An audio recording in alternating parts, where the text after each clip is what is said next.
ഒരു കഥ പറയാം. പണ്ട് കൈലാസത്തിൽ പാർവതീദേവിക്ക് ഒരു തോഴിയുണ്ടായിരുന്നു. കൈലാസത്തിൽ ഗണേശന്റെ കുസൃതിയും ഓമനത്വവും കണ്ട് മാതൃഭാവമുണർന്ന തോഴി പാർവതീദേവിയുടെ അനുവാദമില്ലാതെ ഗണപതിയെ വാരിയെടുത്ത് മുലയൂട്ടി. ഇത് കണ്ട് കോപാകുലയായ പാർവതീദേവി അടുത്ത ജന്മം നീ ചണ്ഡാലകുലത്തിൽ പിറക്കട്ടെ എന്ന് തോഴിയെ ശപിച്ചു. കാലാന്തരത്തിൽ തോഴി ചണ്ഡാലകുലത്തിൽ കൂലിവാകയായി ജന്മമെടുത്തു. കാനന സഞ്ചാരമാർഗെ പരമശിവൻ കൂലിവാകയെ കാണുകയും അവളിൽ ആകൃഷ്ടനാവുകയും ചെയ്തു. ശ്രീ മഹാദേവന് തന്നോട് തോന്നിയ മോഹത്തിൽ തികഞ്ഞ പാർവതീ ഭക്തയും ദാസിയുമായ കൂലിവാകയെ ധർമ്മസങ്കടത്തിലാക്കി. ഒടുവിൽ പാർവതീദേവിയെ തപം ചെയ്ത് പ്രത്യക്ഷയാക്കി കൂലിവാക കാര്യങ്ങൾ ധരിപ്പിച്ചു. കൂലിവാകയ്ക്ക് ഇഷ്ടവരങ്ങൾ നൽകുകയും ദേവി കൂലിവാകയുടെ രൂപം സ്വീകരിച്ച് പരമശിവന്റെ അരികിലെത്തുകയും ഇവരുടെ സംഗമത്തിൽ 316 കുട്ടികൾ പിറക്കുകയും ചെയ്തു. കരിങ്കുട്ടിച്ചാത്തനിൽ തുടങ്ങി കുട്ടിച്ചാത്തനിൽ അവസാനിക്കുന്ന 316 ചാത്തന്മാർ.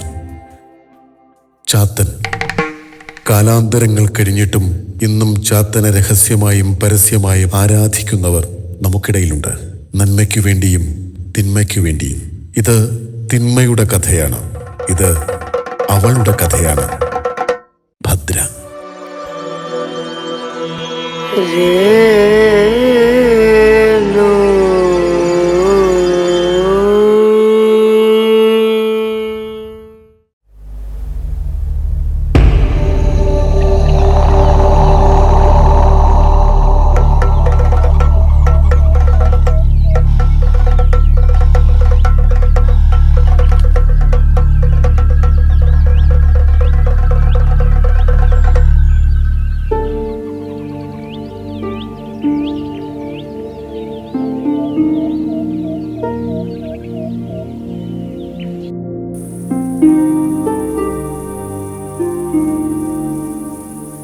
വയസ്സ് 30 കഴിഞ്ഞടാ. ജീവിതത്തെക്കുറിച്ച് ആലോചിക്കുമ്പോൾ ആത്മഹത്യനാ തോന്നുന്നത്. എന്തൊക്കെ ചെയ്തിട്ടും ഗതി പിടിക്കുന്നില്ലല്ലോടാ. അനന്ത, എല്ലാവരുടെ ജീവിതം ഇങ്ങനെയൊക്കെ തന്നെയാണ്. ചിലരുടെ ജീവിതത്തിൽ പെട്ടെന്ന് രക്ഷപ്പെടും, മറ്റുള്ളവർ കഷ്ടപ്പെടും, അത്രയേ ഉള്ളൂ. എന്നാലും എൻ്റേത് കഷ്ടപ്പെടാൻ വേണ്ടി മാത്രമുള്ള ജീവിതം പോലായി. നിനക്ക് രക്ഷപ്പെടണോ?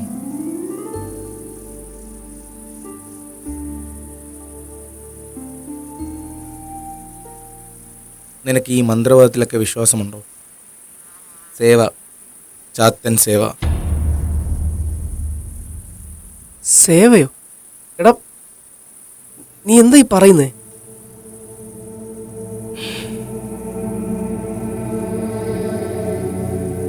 വാ പറയാം.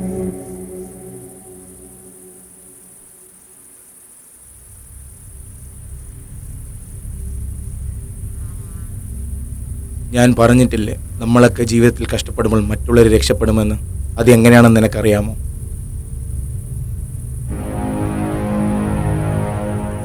സേവ, ചാത്തൻ സേവ. ചാത്തൻ സേവ ഒന്ന് പോയടാ. ഒന്നാമതെ ജീവിതം കയ്യിൽ നിന്ന് പോയിരിക്കുക. നീ രക്ഷപ്പെടാൻ വല്ല മാർഗം ഉണ്ടെങ്കിൽ അത് പറ. എനിക്കറിയാം നീ ഇതൊക്കെ പറയുന്നു. നീ രക്ഷപ്പെടാൻ എന്തൊക്കെ ചെയ്ത്, എന്നിട്ട് എന്തായി? ഈ പ്രപഞ്ചത്തിൽ നമ്മുടെ യുക്തിക്ക് നിർവചിക്കാൻ പറ്റാത്ത പല കാര്യങ്ങളുണ്ട്.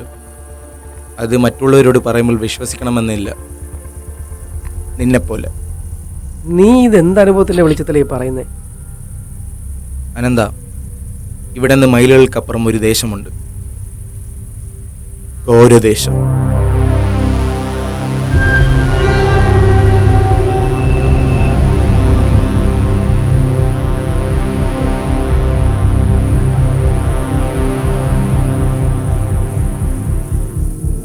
ആ ദേശത്തെ നിയന്ത്രിക്കുന്നത് ഭദ്ര. അവളുടെ ശക്തി എന്ന് പറയുന്നത് അവൾ കൊണ്ടു നടക്കുന്ന ചാത്തനാണ്.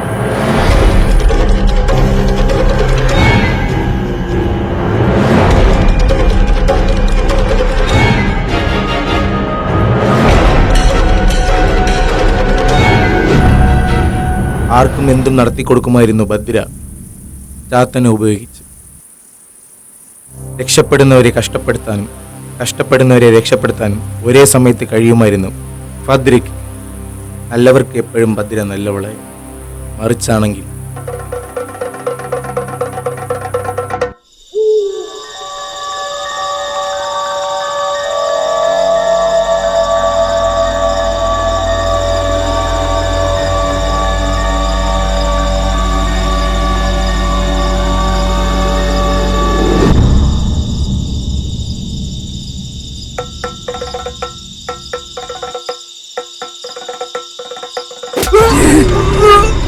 ഞാനറിയാതെ ചാത്തൻ സേവ കണ്ടു പഠിക്കാൻ വന്നിരിക്കുന്നു.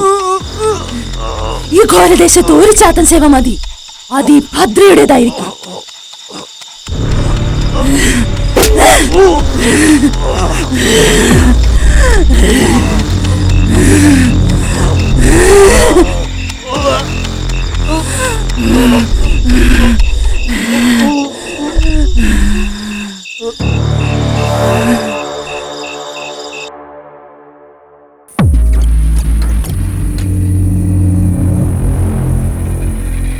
അങ്ങനെ പറയാനാണെങ്കിൽ പലതുമുണ്ട് ഭദ്രയുടെ ഗൗരദേശത്തിലെ കഥകൾ. ഇതിപ്പോ പറയാനുള്ള കാരണം? എടാ, നിനക്ക് രക്ഷപ്പെടണമെങ്കിൽ അവരുടെ അടുത്ത് ചെന്ന് നീ നിന്റെ സങ്കടം പറ, അവർ നിന്നെ രക്ഷപ്പെടുത്തും. നീ ഒന്ന് പോയ മഹി. നീ എന്തടിസ്ഥാനത്തിലെ സിനിമാ കഥയൊക്കെ എന്നോട് പറയുന്നത്? സിനിമാ കഥയോ? ഈ കാലത്ത് ഓരോരുത്തരും വിശ്വസിക്കണമെങ്കിൽ ഓരോ അനുഭവങ്ങൾ വേണം. എന്തനുഭവം? നിനക്കെൻ്റെ ഭാര്യയെക്കുറിച്ച് അറിയോ? ഞാൻ അവളെ എങ്ങനെ കെട്ടിയെന്ന് നിനക്കറിയോ? നിങ്ങൾ സ്നേഹിച്ചല്ലേ കെട്ടിയത്? ആര് സ്നേഹിച്ച്? ഞാനല്ല അവളെ പിന്നാലെ നടന്നത്. അവൾക്ക് എന്നെ കാണുന്നതേ വെറുപ്പായിരുന്നു. പിന്നെ ഞാൻ എന്ത് ചെയ്യാനാളിയാ? എനിക്ക് അവൾ എന്നെ വേണമായിരുന്നു. ഒടുവിൽ ഞാൻ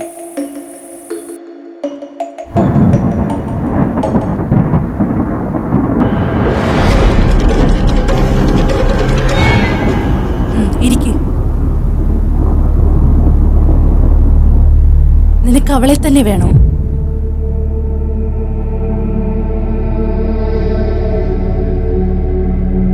നീ ഇപ്പോ ഇരിക്കുന്നത് എന്റെ മുന്നിലല്ല, മായയുടെ മുന്നിലാണ്.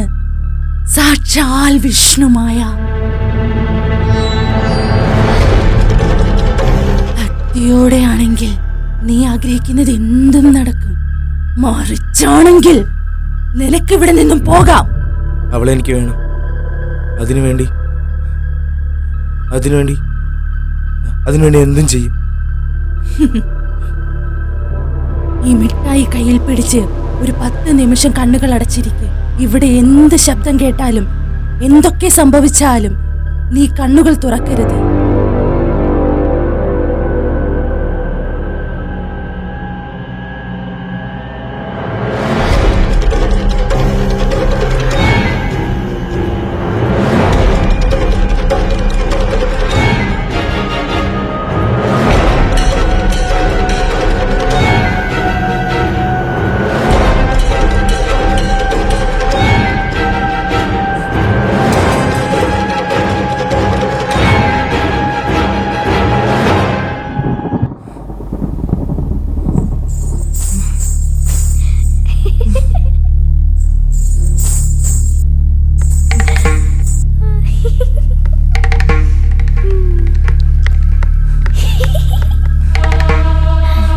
അരുതി, അരുതി, അരുതി.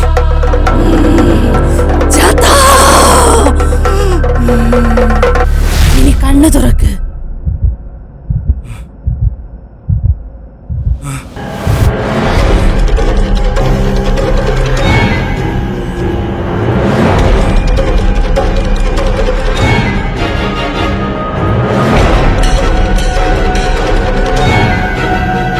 ചാത്തൻ അനുഗ്രഹിച്ചിരിക്കുകയാണ്. ഇപ്പോൾ നിന്റെ കയ്യിലുള്ളത് ചാത്തന്റെ പ്രസാദമാണ്.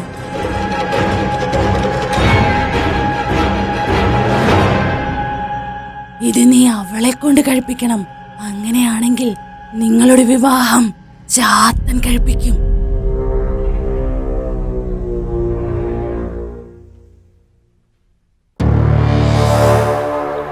അപ്പൊ നീ ഇപ്പൊ മനസ്സിലായോ ഇതിലൊക്കെ കാര്യങ്ങളുണ്ടെന്ന്? ആ മുട്ടായി കഴിച്ച് 3 ദിവസം കഴിഞ്ഞപ്പോഴാണ് ആരതി എൻ്റെ മുഖത്തോക്കി ഒന്ന് ചിരിക്കാൻ തുടങ്ങിയത്. അതിനുശേഷം ഞാൻ വിചാരിച്ച പോലെയായിരുന്നു അളിയ എൻ്റെ ജീവിതം. നീ ഈ മോതിരം കണ്ടോ? ഇതാണ് എൻ്റെ രക്ഷ. എടാ, നീ ഈ കാര്യങ്ങളൊക്കെ അവളോട് പറഞ്ഞിട്ടുണ്ടോ? ഇല്ല, പറഞ്ഞിട്ടില്ല. ഇപ്പോൾ ഈ രഹസ്യം അറിയാന്നുള്ളത് നീയും ഞാനും മാത്രമാണ്. എടാ, നീ പറയുന്ന കാര്യങ്ങൾ കേട്ടിട്ട് എനിക്ക് നല്ല പേടിയാവുന്നുണ്ട്. പേടിക്കണ്ട. പക്ഷേ നീ ഒരു കാര്യം കൂടി അറിയാനുണ്ട്. തൻ്റെ എല്ലാ കാര്യത്തിനും ചാത്തൻ കൂടെയുണ്ടെന്ന അഹങ്കാരത്തിൽ വലിയവളായ ഭദ്ര തൻ്റെ കർമ്മത്തിലുണ്ടായ ഒരു പിഴവ് കാരണം ചാത്തൻ അവളെ വിട്ടുപോയി.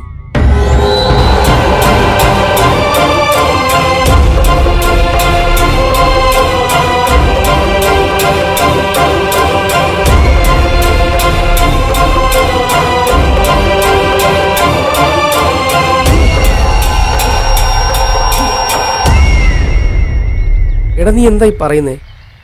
ചാത്തനില്ലാത്ത ഭദ്ര എന്നെ എങ്ങനെ സഹായിക്കാനാ? തൻ്റെ എല്ലാ കാര്യത്തിലും ചാത്തൻ കൂടെയുണ്ടെന്ന അഹങ്കാരത്തിൽ നടന്ന ഭദ്ര അവളുടെ സേവയിൽ അവൾ അറിയാതെ നടന്ന ഒരു തെറ്റായ കർമ്മം. അതിൻ്റെ കർമ്മഫലമാണ് അവൾ ഇപ്പോൾ അനുഭവിച്ചുകൊണ്ടിരിക്കുന്നത്. അപ്പോൾ നീ പറയുന്നത് ഞാൻ എന്ത് ചെയ്യണമെന്നാ? മരണക്കിടക്കയിലായിട്ട് പോലും ചാത്തൻ സേവ എങ്ങനെ ചെയ്യണമെന്ന് ഇതുവരെ അവൾ ആർക്കും പറഞ്ഞു കൊടുത്തിട്ടില്ല.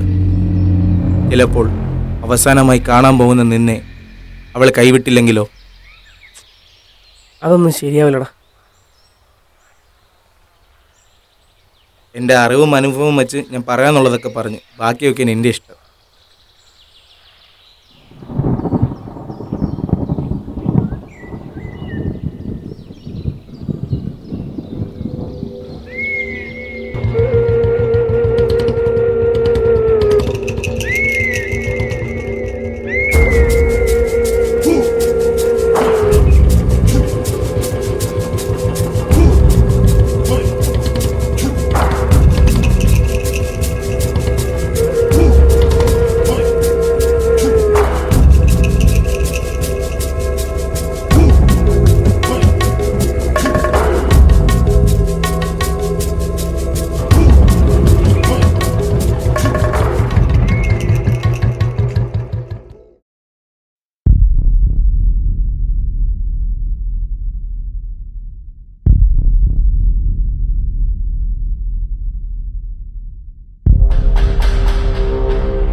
ആരാ അത്?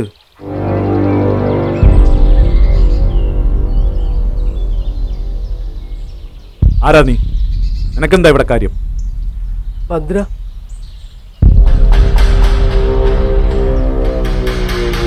ഭദ്രയോ? നീ എന്തിനാ അവളെ കാണാൻ വന്നത്? അവളുടെ അവസാന ദിവസമാണ് കടന്നു പോകുന്നത്. തിരിച്ചു പോ, തിരിച്ചു പോ.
അനന്തൻ, രോഹിണി നക്ഷത്രം എന്നെ തേടി വരുമെന്ന് എനിക്കറിയാമായിരുന്നു. എന്റെ അവസാന നിമിഷം എന്നെ തേടി വന്ന നിനക്ക് ചാത്തനില്ലാത്ത ഭദ്ര എന്താ ചെയ്തു തരേണ്ടത്? ഈ ദേശത്ത് ഞാൻ ആർക്കും ചാത്തൻ സേവ പറഞ്ഞു കൊടുത്തിട്ടില്ല. എന്നിലൂടെ മണ്ണടിയണമെന്നായിരുന്നു എന്റെ വാശി. എനിക്ക് നിന്നെ സഹായിക്കാൻ കഴിയില്ല, പക്ഷേ നിന്റെ രക്ഷയ്ക്കായുള്ള മാർഗം പറഞ്ഞു തരാം. ഞാൻ എന്താണ് ചെയ്തു തരേണ്ടത്? എന്തിനും തയ്യാറാണ്.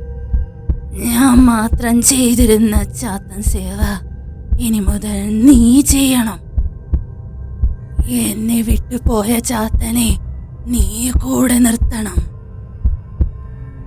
അങ്ങനെയായാൽ നീ വിചാരിക്കുന്നത് എന്തും നടക്കും. പകരം നീ എനിക്ക് ചെയ്തു തരേണ്ടത് ഒന്നു മാത്രം. നീയും ചാത്തനും ഈ ഘോരദേശത്ത് വേണം നിലകൊള്ളാൻ. നീ ഇവിടെ വരണം.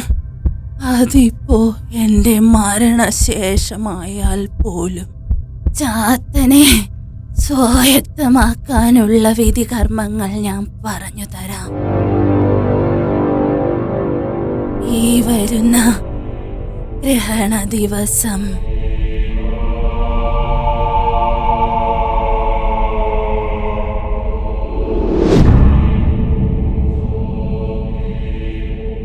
ഇനി മറ്റൊന്നുകൂടിയുണ്ട്.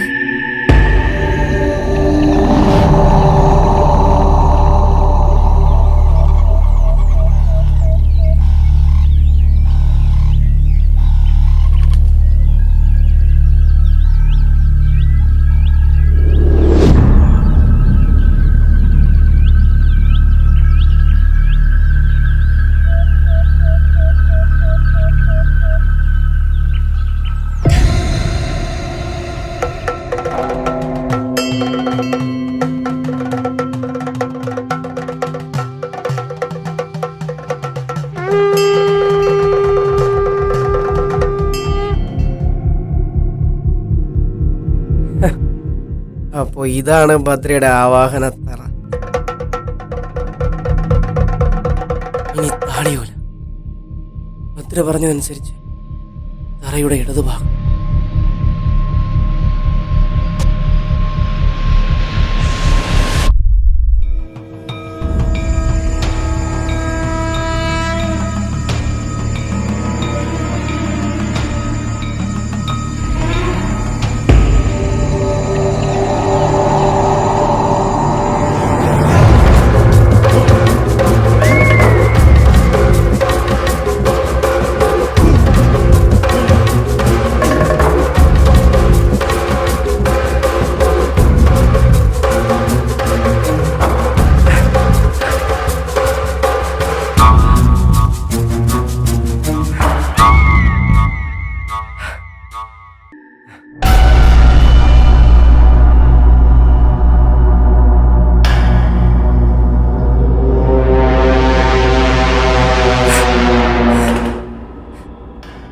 നഷ്ടപ്പെട്ടതൊക്കെ എനിക്കിനി തിരിച്ചു പിടിക്കണം.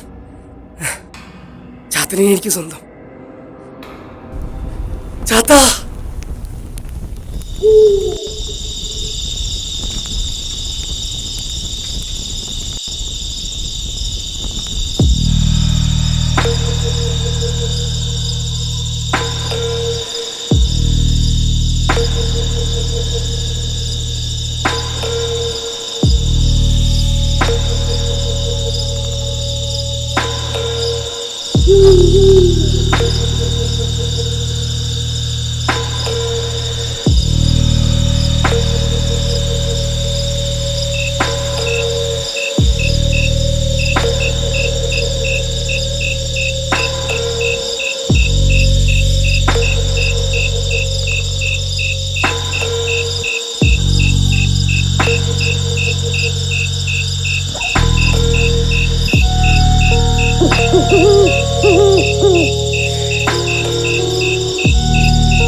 ഈ വരുന്ന ഗ്രഹണ ദിവസം നിന്റെ വീട്ടിൽ നിന്നും 4 തൊടി മാറിയോ ഒരു തൊഴുത്തുണ്ട്. അവിടെ ഗ്രഹണ ദിവസം ഒരെരുമ പ്രസവിക്കും. ആദ്യ പാല് കുടിക്കാൻ അവൻ വരും. എന്റെ ചാത്തൻ. അവന്റെ കയ്യിലെ വടി നീ സ്വന്തമാക്കിയാൽ ചാത്തൻ പിന്നെ നിന്റെ കൂടെ.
അങ്ങനെയെങ്കിൽ ദീപം തെളിയിക്ക്.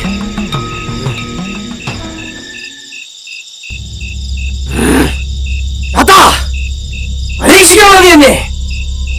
കത്തിക്ക് ദീപം.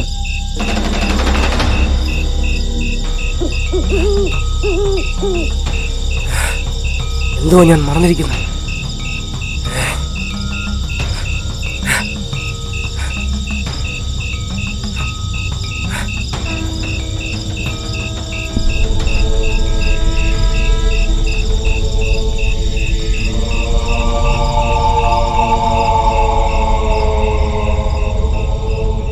പകരം നീ എനിക്ക് ചെയ്തു തരേണ്ടത് ഒന്ന് മാത്രം. നീയും ചാതനും ഈ ഘോരദേശത്ത് വേണം നിലകൊള്ളാൻ. നീ ഇവിടെ വരണം. അതിപ്പോ എന്റെ മരണശേഷമായാൽ പോലും. ഭദ്ര,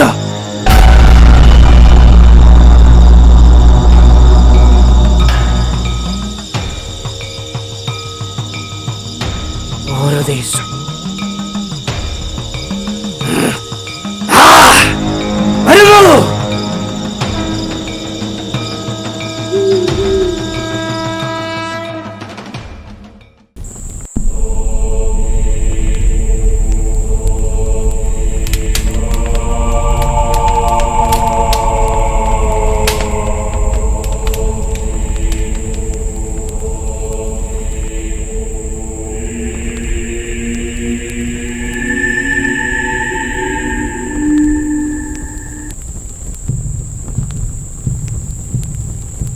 കുറുവടി സ്വന്തമാക്കിയെങ്കിലും ചാത്തൻ എന്താ എന്നോട് അടുക്കാത്ത? കുറുവടി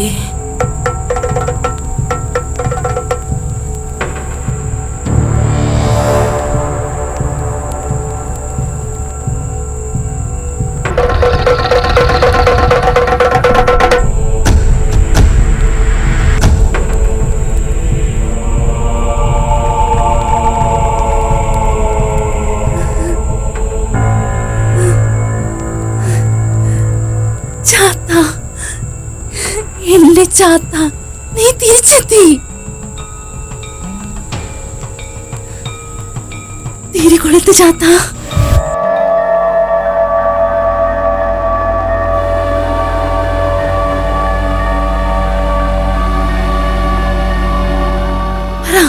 നിനക്ക് എന്ത് വേണം? ചാത്തനിപ്പോ എന്റെ കൂടെയാ. ഞാൻ അറിയാതെ ചെയ്തു പോയ ഒരു പിഴവ്, അതിന്റെ കർമ്മഫലമായിരുന്നു ഞാൻ അനുഭവിച്ചത് ഇത്രയും നാൾ. നഷ്ടപ്പെട്ടു പോയ ഈ കുറുവടി തിരികെ ലഭിക്കാനും ചാത്തനെ തിരികെ ലഭിക്കാനും നീ കാരണക്കാരനായി. നീ ഭദ്രേ, ചാത്തനെ സ്വന്തമാക്കാൻ നീ എന്നെ കളിവാക്കി വരുന്നല്ലേ? ഈ ദേശത്ത് എനിക്ക് മാത്രം അറിയാവുന്ന ചാത്തൻ സേവ ഞാൻ നിനക്ക് പറഞ്ഞു തരുമെന്ന് കരുതിയോ? എനിക്ക് വേണ്ടത് ചാത്തന്റെ കുറുവടിയായിരുന്നു. അത് നീ ഭംഗിയായി എത്തിച്ചു. പകരം ഞാൻ നിനക്ക് എന്തും തരും, എന്തും. ഭദ്രേ, നീ എനിക്ക് ചാത്തനെത്താ, മറ്റൊന്നും എനിക്ക് വേണ്ട. എന്നെ സഹായിച്ച നീ ഇപ്പോ എന്റെ മിത്രമാണ്. ഈ ഭൂമിയിലുള്ള എന്തും ഞാൻ നിനക്ക് തരും, ചാത്തനെ ഒഴികെ. ഞാൻ ഈ ദേശത്ത് വന്നത് സഹായം ചോദിച്ചായിരുന്നു. പക്ഷെ നീ ചാത്തനെ കാണിച്ച് എന്നെ മോഹിപ്പിച്ചു. ഞാനിനി ചാത്തനില്ലാതെ ദേശം വിടത്തില്ല. ഈ ഘോരദേശത്തിലെ പല ചതുപ്പുകളിലും ചാത്തനെ അന്വേഷിച്ചു വന്നവരെ നിനക്ക് കാണാൻ കഴിയും. വെറുതെ എന്നെ ശത്രു ആക്കണ്ട. ഭദ്രേ, ഇവിടെ എനിക്ക് സ്വന്തമാക്കാനാണെങ്കിൽ ചാത്തനെ ഞാൻ അവിടെ കൊണ്ടുപോകും. ഭദ്രയെ വിട്ട് ചാത്തൻ വരുമെങ്കിൽ നീ കൊണ്ടുപോകും.